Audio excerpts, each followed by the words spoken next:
అంజు, నీకోసం ఏం తెచ్చానో తెలుసా?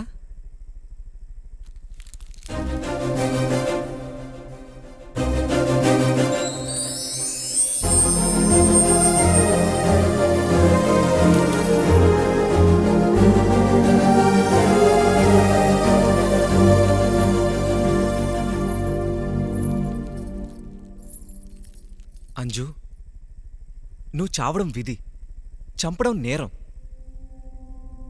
నువ్వు యాక్టింగ్ చేస్తున్నావు అనుకున్నారా తప్ప చనిపోతున్నావని ఎవరికీ తెలీదు. నిజంగానే నువ్వు చనిపోతున్నావని తెలిస్తే అప్పుడే కాపాడేవాళ్ళు. వాళ్ళెవరికి నీ మీద పగలేదమ్మా. నువ్వు యాక్టింగ్ బాగా చేస్తున్నావని చప్పట్లు కొడుతున్నారా తప్ప నువ్వు చనిపోతున్నావని కాదు. నువ్వు చనిపోకపోయి ఉంటే వాళ్ళందరూ నీ పర్ఫార్మెన్స్కి విజిల్ కొట్టి మరీ మెచ్చుకునేవాళ్ళు.